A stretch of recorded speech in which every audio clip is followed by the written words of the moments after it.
Hey, JB from Huffy here. Today we're going to be talking about some tips and tricks and adjusting the rear derailleur on a Huffy bicycle. This video works for any Huffy bicycle with a rear derailleur. So this is a Shimano derailleur. It's pretty normal what you're going to find on a Huffy bicycle. There are other styles out there and other looks, but we're going to use this one just as our example. It tunes exactly the same as any derailleur that you have on a Huffy bike. Next thing I have here is a PH2 Phillips head screwdriver. I use the number 2 because it gets the appropriate amount of grip on the screws for adjusting. If you use one that's too small, you may not be able to adjust properly. I have a 9mm and a 10mm. These two wrenches are so that we can adjust the cable on the bottom of the derailleur. Typically it's a number 9, but it sometimes can be a 10mm as well. The next tool in the line is a pair of cable cutters. These cable cutters cut cable cleanly and do not let it fray. In addition to that, they also have an area on the inside here that helps you crimp ferrules or the end cap that you typically see at the end of a cable on a bike. Next tool going down the line is the Park Tool third brake hand. We also use this on derailleurs as well. Basically, it's a cable tool and it helps us keep tension on the cable when it's not tight on the derailleur. It lets us use both of our hands so that we can appropriately tighten that with good tension. This last tool on the table is a derailleur alignment guide. We use this on derailleur hangers or frame ends on certain bikes. It is a little bit more of a pricey tool, and if you have a bent derailleur hanger, more than likely you do want to stop by your local bike shop and get some help from them. They're able to help do this process and have the skill and special touch necessary to really kind of fine-tune hangers. Last tool back here, and I call it a tool, is a bike stand. This is a bike stand from Park Tool. It gets most everything that we need to put into a bike stand controlled. It's great for when you need to pedal a bike, for example, when you're tuning a derailleur. So we're going to be using this one today. If you are trying to do this without a bike stand, you may want to have someone else around you that can maybe lift the rear end of the bike up while you're tuning the derailleur so that you can pedal and get chain movements. Alright, so right here we have a Shimano derailleur on a Huffy Casoria. This is a cruiser, but these derailleur adjustments work for any bike with a rear derailleur that we have. So this is a little bit better, easier view for you to see it right now. We're going to be focusing on 4 things really on the derailleur. We have our high and low adjustment screws. These are typically number 2 Phillips head screws, and you're going to be just pushing them in and out just by easy turning. They do not have anything where you need a crank on them. If you are turning and the screw's not turning, you've probably gone too far and you need to slow down and back it up just a little bit. This is your cable adjustment, so you can spin this clockwise and counterclockwise, and that helps you adjust the tension of the cable. And then you have your cable bolt down here, and this is a number 9 metric or 9mm, and that's going to help you keep the tension on the cable. So you need to make sure that's tight when we're all said and done. So that is the derailleur there, and that's what's on here that you're going to see us working on today. Alright, so this is going to be an example of a really common adjustment. Basically you're shifting through the gears and you get to a point where it doesn't want to shift or it skips a couple gears as you're going.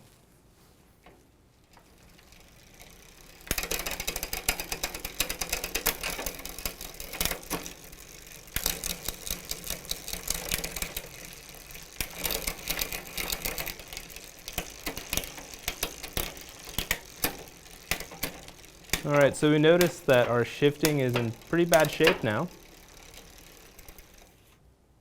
So we're going to go ahead and do a quick adjustment with our cable adjuster on the end here.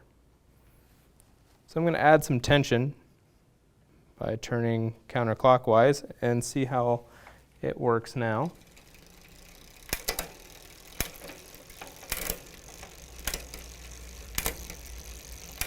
And it looks like that solved our issue there just by adjusting the cable tension just a little bit.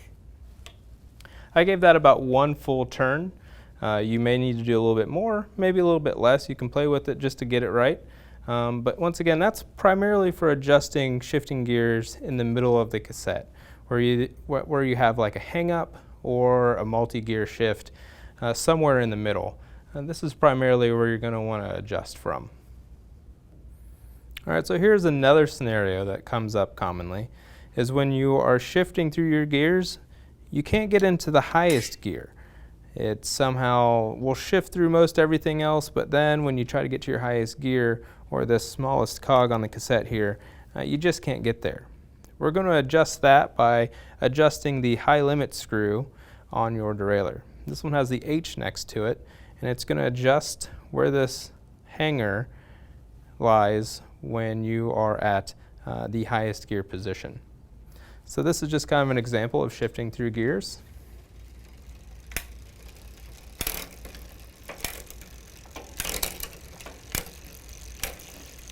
Seemingly shifting okay, but as you get up speed and you try to get to your highest gear, it just doesn't want to go anywhere.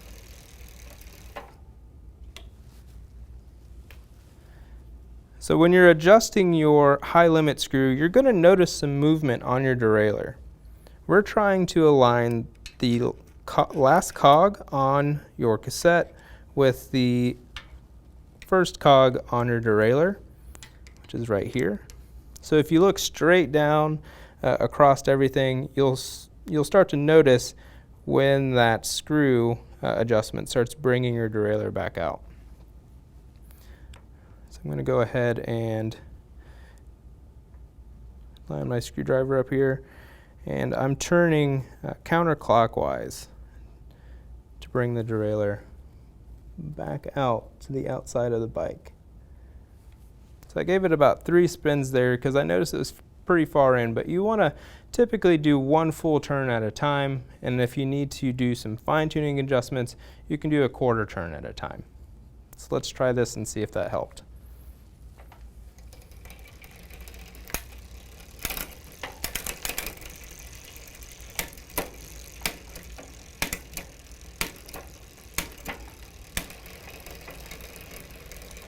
Well, it's almost there. I can hear a lot of noise coming from the chain rubbing against the sprocket or the cassette there, so I'm going to give it 1 more turn. Hopefully that gets us where we need to be. All right, so it has gone into the high gear now, and let's try to go through the gears just to try.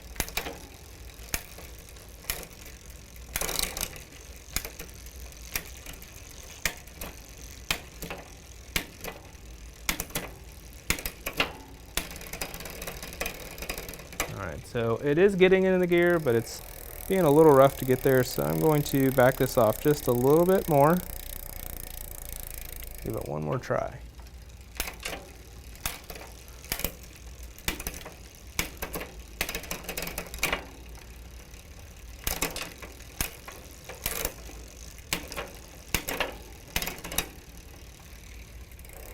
Alright, just a little bit more.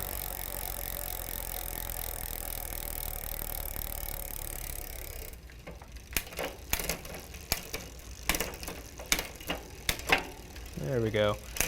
Now we have good engagement into our highest gear. So this is our 7th gear. So you can see that this chain gear is aligned with our derailleur down here on that first cog. You can see it right down here. And so that means we have good alignment. You don't want this cog to be too far out. You'll need to adjust your high limit screw to push it back in. And you don't want it to be too far in, otherwise you'll get lots of noise between the transition from your high gear to your next lowest gear. Alright, so here's another common scenario that we have. We shift through the gears, but we can't get into the lowest gear, which is the biggest cog on the cassette here. So let's give an example of that.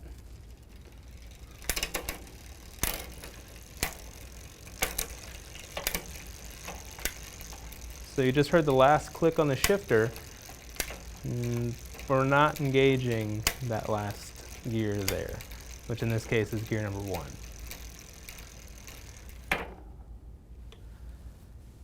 So what we have here is another limit screw fix. So we're going to be working on the low gear limit screw. I'm going to take my screwdriver, get it lined up there, and I'm going to be loosening this just a little bit, turning to the left or counterclockwise.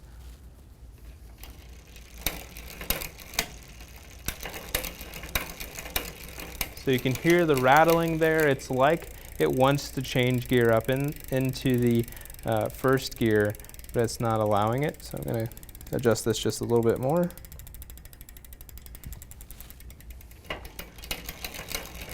Shifting down and shifting back up. All right, so we got it to engage there. Go back down, go back up. I'm going to give it just a little bit more, just so we have a cleaner engagement.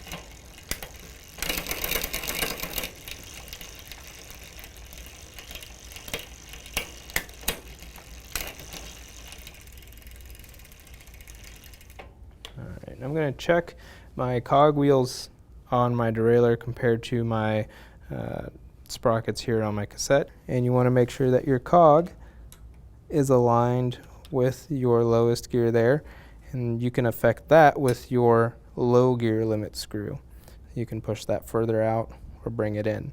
If it goes too far out, you will get the chain going into the plastic protective disc. If it's too far in, you won't be able to shift up into your lowest gear.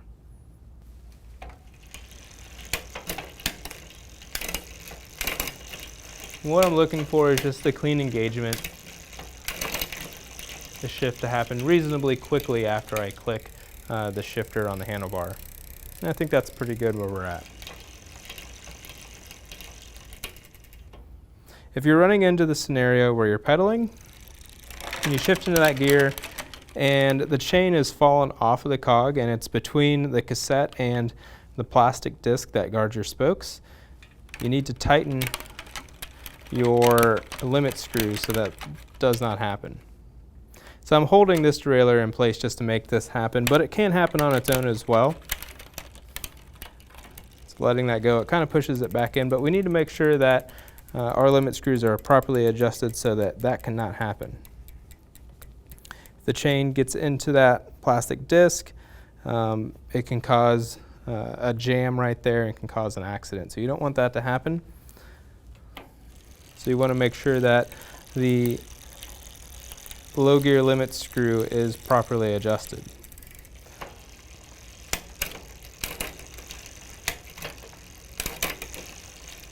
And so as we're changing gear, it changes into that low gear but does not change over that gear and into the plastic disc. And that's what you want to make sure happens. You can check the amount of distance your derailleur can go over just by pressing against the lower portion of it close to the cog, and that shows you how far you have there. So I can actually tighten up this limit screw a little bit more just for our example here.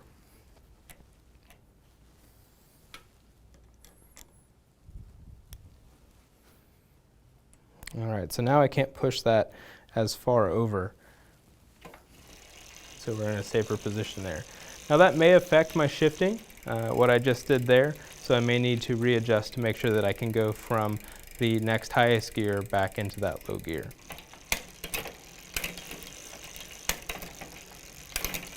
It looks like we're in pretty good shape. All right, so that is some common troubleshooting pieces for the rear derailleur on a Huffy bicycle. If you have anything else that seems a little odd or unusual, or you have something that seems like it may be more bent out of shape than normal, you're going to want to go to a bike shop Bike shops have professional mechanics which are able to tune and adjust derailleurs fairly quickly on a Huffy bike. So you'll be able to get back on the road pretty quickly without worrying too much about if you've done something too much or not enough at all. Typically that process doesn't take long and you'll be enjoying your bike in no time.